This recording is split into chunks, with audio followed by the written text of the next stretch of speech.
कि बाथरूम किए सृष्टि कला से आपे मन को विचार करी प्रथम मास आरंभ करी 10 मास जाए से शेष कले ये गुरु एक कथा जीव मातृवर्ग जानी संसार मध्य जदि मोर कहीं निजर बापणार थाए से हूँ मोर से गोटे मात्र संपद से ब्रह्माक्षर से हूँ जीवन धन आते जहाँ अर्जन करे मरीगला पर से किसी भी नहीं जापर आम तो किसी आनी नथिले गला बेले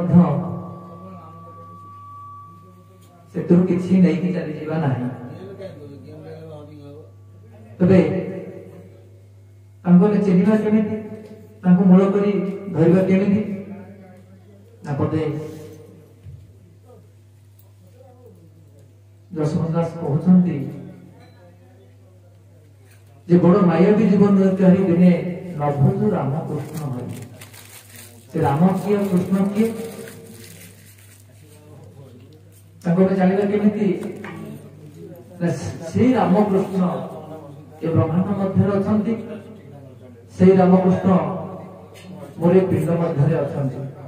तेणु महापुरुष बलराम दास कहले जहाँ देखुच ब्रह्मांडे समस्त अच्छी पिंडे ब्रह्मांड जहाँ अच्छी पिंडे मोर से तेणु से राम को कृष्ण को मत चिन्हिकी केमी धरी केमी बुझीपारि भीम पटे कहले जीवर धन अप्रतिन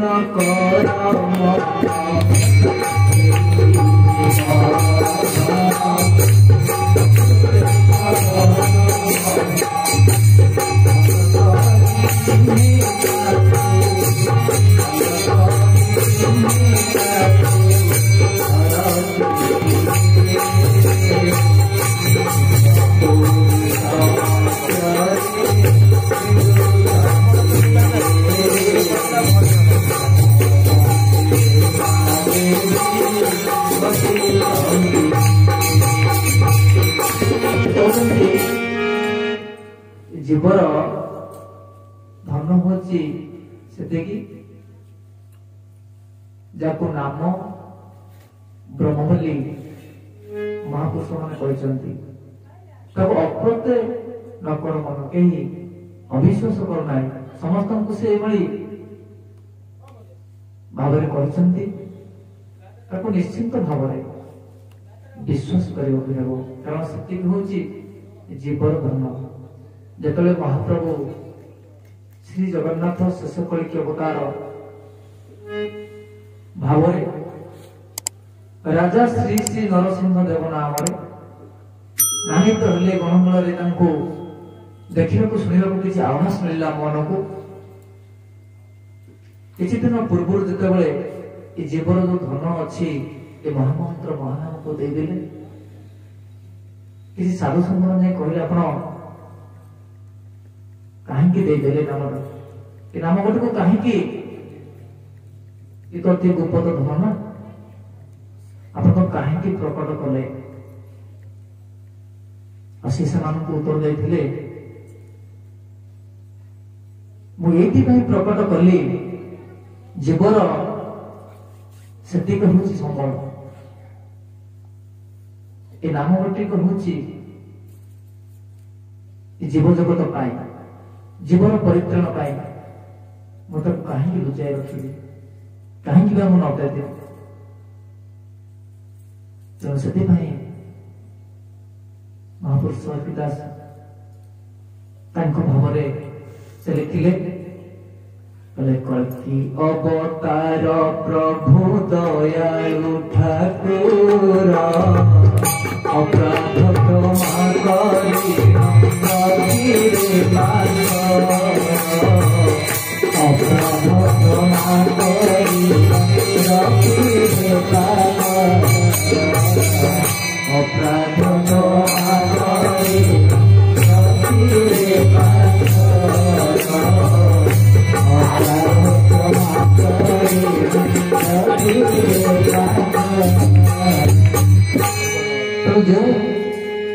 ଜଗନ୍ନାଥ ମହାପ୍ରଭୁ ଯେତେବେଳେ ଶେଷ କଳିକି ଅବତାର ଭାବରେ ନରସିଂହ ନାମରେ ଏ ଗହମଦଳରେ ଅତି ଗୁପ୍ତ ହୋଇ ରହିଛନ୍ତି, ତାଙ୍କୁ ଚିହ୍ନିବା ଯେତେ ତାକୁ ଚିହ୍ନି ତାକୁ ଭଲ କରି ଚିହ୍ନି ଧରିବା ପାଇଁ ଏବଂ ଚେଟି ଚେଟି ଧରିବା ପାଇଁ ଯେତେବେଳେ ସନ୍ଥ କବି ଭୀମ ଭୋଇ ଯିଏ ହେଉଛନ୍ତି ମହାନୃତ୍ୟ ସ୍ଥଳୀର ଯେ ରାଧା, ଯାହାକୁ ସନ୍ଥ କବି ଭୀମ ଭୋଇ ବୋଲି ଆମେ କହୁଛେ, ସେ କହୁଛନ୍ତି ସେଇ ହେଉଛନ୍ତି କେବଳ ଶୂନ୍ୟର ପୁରୁଷ, କାରଣ ସେ ଶୂନ୍ୟରୁ ଆସିଛନ୍ତି, ତାଙ୍କୁ କେହି ସୃଷ୍ଟି କରିନାହାନ୍ତି, ସେ ସ୍ୱୟଂ ସୃଷ୍ଟି। ତେଣୁ ସେ ସ୍ୱୟଂ ସୃଷ୍ଟି ହୋଇଥିବାରୁ ସେ ହେଉଛନ୍ତି ବ୍ରହ୍ମ। এটা ସେ ସ୍ୱୟଂ କଲେ ନିଜେ ସେ ଯୋଉ ଶୂନ୍ୟ ପୁରୁଷ ମଧ୍ୟରେ ଖେଳୁଛନ୍ତି, ତାଙ୍କୁ ଭଲ କରି ଚିହ୍ନି ଚେପି ଧରିବା ପାଇଁ ସେ କହିଛନ୍ତି। ଏବଂ ସଂସାରରେ ଜୀବଜଗତରେ ଯେତେ ଦେବାଦେବୀ ମାନେ ନର ଶରୀର ଧାରଣ କରି ଆସିଛନ୍ତି, ସମସ୍ତେ ସେ ପାଦରେ ଘଟିଛନ୍ତି। ପ୍ରଭୁ ସଂସାର ମାତ୍ର ଜଣେ, ଆଉ ସମସ୍ତେ ତାଙ୍କର ଆମେ ଦାସ ଆଉ ଦାସ। ସେ ମହାପ୍ରଭୁଙ୍କ ଠାରୁ ସଂସାର କିଏ ବଡ ହୋଇନାହିଁ, ଯିଏ ହେଉଛନ୍ତି ଗୁରୁ। କହୁଛନ୍ତି ମହାପୁରୁଷ କଣ? ଠାକୁର ମହିମା ସେହି ଏକା ଗୁରୁ ମହିମା, ଠାକୁର ମହିମା ସେହି ଏକା ଗୁରୁ ମହିମା,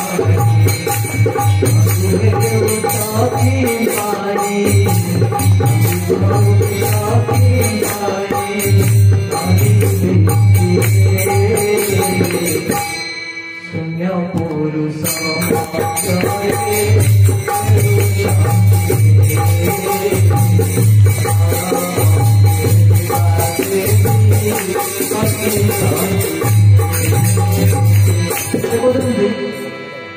ଯାହାକୁ ଆମେ ଠାକୁର ବୋଲି କହୁଛେ, ସେଇ ହେଉଛନ୍ତି ଗୁରୁ। କିନ୍ତୁ ଆମେ ଏ କଥା ନ ଜାଣି ଠାକୁରଙ୍କୁ ଗୋଟେ ବାଟରେ ଖୋଜୁଛେ ଏବଂ ଗୁରୁ କରିବା ପାଇଁ ଆମେ ବିଭିନ୍ନ ମଠ ମନ୍ଦିର ଆଶ୍ରମକୁ ଯାଇ ବାବାଜୀ ମାତାଜୀଙ୍କ ମାୟାର ପ୍ରଲୋଭନରେ ପଡିଯାଉଛେ। କିନ୍ତୁ ଆମେ ଜାଣିପାରୁନେ ଏତେ ବଡ ଜୀବନ ଜନ୍ମ ଧରି ମହାପ୍ରଭୁ ଆମକୁ ସଂସାରକୁ ଆଣିଛନ୍ତି। ସେ ଗୁରୁ କିଏ, ଠାକୁର କିଏ ଆମେ ଜାଣିପାରୁନେ। ସେ ଅତି ନିକଟରେ ଅଛନ୍ତି, ଆମେ ତାଙ୍କୁ ଦିନେ ହେଲେ ଖୋଜୁନା। ତେଣୁ ମହିମା କହିଲେ ଧର୍ମକୁ ବୁଝାଏ, ସତ୍ୟକୁ ବୁଝାଏ। ଆଜି ଯେଉଁ ସତ୍ୟ ସନାତନ ଧର୍ମର କଥା ଏ ଗହମଦଳ ଆନୁକୂଲ୍ୟରେ ପଡିଛି ଲକ୍ଷ୍ମୀଧର ବାବୁଙ୍କର ବାସଭବନରେ, ତାଙ୍କର ପୁତ୍ରବୋଧ ଯଦି ଏ ବ୍ରହ୍ମ ନାମ ଏ ବ୍ରହ୍ମ ଜ୍ଞାନକୁ ଶୁଣିବେ, ତାଙ୍କର ଯାହା ଆଶା ବିଳାସ ଜୀବନ କାଳ ଭିତରେ ଅଛି, ତା ଅତି ଅକ୍ଳେଶରେ ପୂରଣ ହେଇଯିବ, ଏଥିରେ ତିଳେ ମାତ୍ର ସନ୍ଦେହ ନାହିଁ। ତାଙ୍କର ସେଇଭଳି ବିଶ୍ୱାସ ଥାଏ। ସେ କହୁଛନ୍ତି ଠାକୁର ମହିମା ଯାଇ ଏକା ଗୁରୁ ମହିମା। ଠାକୁର ଯିଏ ସେ ଗୁରୁ ହେଉଛନ୍ତି, ସେ ଏକ, ତାଙ୍କ ମହିମାଟା ହଉଛି ସତ୍ୟ। ତେଣୁ ସତ୍ୟ କଣ ନା ଧର୍ମ ଯାହା ତାହା ହଉଛି ସତ୍ୟ। ତାକୁ ଆମେ ଅନୁଭବ କରିପାରିଲେ ସନାତନ ସମ୍ପର୍କରେ, ଧର୍ମ ସମ୍ପର୍କରେ ଆମେ ଜାଣିପାରିବା। ସେଥିପାଇଁ ମହାପୁରୁଷ ଅତି ଦାସ ଅତି ସୁନ୍ଦର ଭାବରେ ଲେଖିଲେ। ସେ କହୁଛନ୍ତି ପ୍ରଭୁ ହୋଇ ଯଦି ସଂସାରେ ଜଣେ ନଥାନ୍ତା କେହି,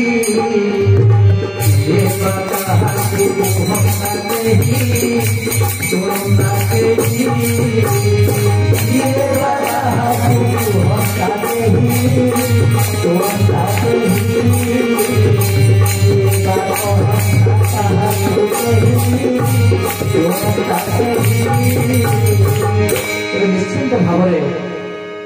प्रभु बोली जदि कहीं संसार था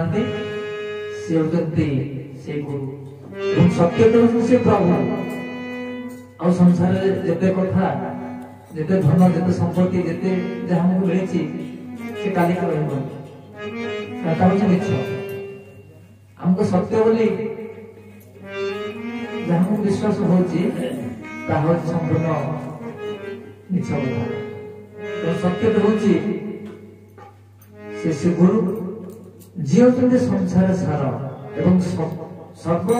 जीव जगतर जी होते प्राणकर्ता ये जीव को केवल सही परित्राण कर से कहते जो ठाकुर को महिमा ये गुरु को महिमा संपर्क में केमती जानिबा जी से शून्यर पुरुष से मर्तरे केउटे खेलुचंती आम जापारे देखिपारे आम शुणुचे कथा आलोचना करुचे देखा केमी गुरु कहले जहाँ देखीचु बेनी नयने परत न जीव गुरु वचन ये कहवा बोलिबा ज्ञान नुहे कि आखि टराटिबा ध्यान नुहे कहीदेले भल स्वर गाईदेले धर्म रूपक धन कौन प्राप्ति हो पारे यदि आमर श्रद्धा विश्वास भक्ति भल पाइबा प्रभु प्रति थाए तेरे जी शून्य पुरुष मध्य खेलुंट से केमी खेलुंट नासार गई पवन स्वरूप देखु केते गुड़े सनातन धर्म जहाँ जीव जगतर सर्वश्रेष्ठ धन सर्वश्रेष्ठ संपत्ति से कहते से शून्य पुरुष मध्य खेलुंट नासार पवन स्वरूप से हाँ यही शब्द कर आम मैंने अनुभव कर परिश्रम कर अति जोर कथा कही आम भर से पवन टा गोटे शब्द करके जाए हाँ से शब्दटी हूँ एकाक्षर जहाँ को महापुरुष ब्रह्म एकाक्षर बोली कहते ब्रह्म एकाक्षर तृतीय अध्यानंद कवार तो सही होते गोटे मात्र अक्षर जीवर धन हाँ दीटा मिसिकी गोटे शब्द कर शब्दटी होती ब्रह्म एकाक्षर से हूँ शून्यर पुरुष ये मध्य से यहीपरि भाव खेलुथिबारु तांको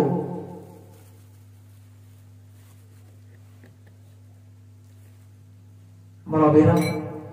ठाकुर पुरी करमल निवासी लिखिले जे करमवित होई खेलुथाओ दुई एक जानती तो भगत से जगत जन चिंता मणि है मो मणि एतिक मणि अर्थ हूँ धन मणि अर्थ हूँ संपत्ति एतिक हूँ जीवन धन से करमवित हो खेलुचंती केवल केतले बामार नासाद्वार हाँ कही जाउचंती दक्षिण नासाद्वार सौ कही आसुचंती एइपरि भाव खेलुथिबारु ए कथा को केवल तांकर भक्त श्रेणी माने जानिछंती आउ जी जी तो शुणुचंती से विश्वास करना भूली जाऊँ चेतिकी धरी पार मो भर गोटे हाँ हाँ कौन तेणु ये कथा को आम एभली कथा को आम ग्रहण नक विश्वास नक पर पछरे पड़े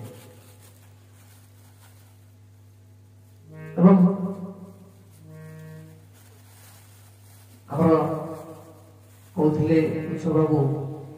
घरे घरे कली पूरे पूरे कली घटे घटे कला वास तीन ब्रह्मांड में जिते जीव छे ना तो आत्मविश्वास ये आत्मा ही मोर ईश्वर ये आत्मा ही ब्रह्म साक्षात सी मो भीतर ମୁଁ ଅଛି, ମୁଁ ଖାଉଛି ପିଉଛି ହସୁଛି ଖେଳୁଛି ସଂସାର କରିଛି, ଏ ଅନୁଭବ କରିପାରୁନି।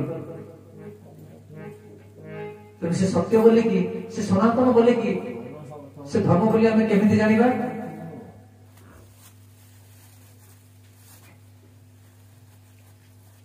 ସେ କହୁଛନ୍ତି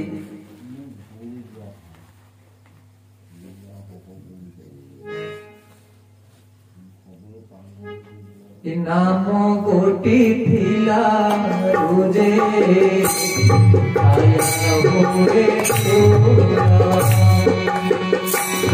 संसार रचना करी संपत्ति रे भरा नाम गोटी थिला रुजे आया हुए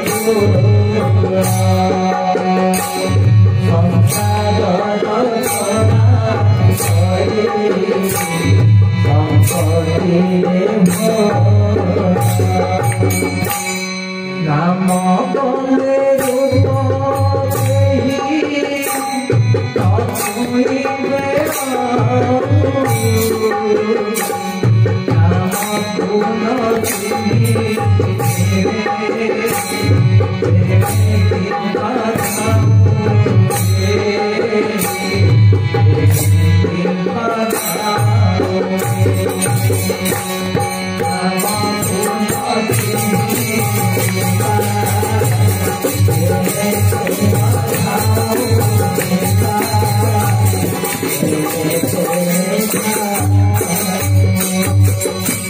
सुंदर भाव शून्य संहितार पर महापुरुष कलिजुगर भविष्य लिखिले।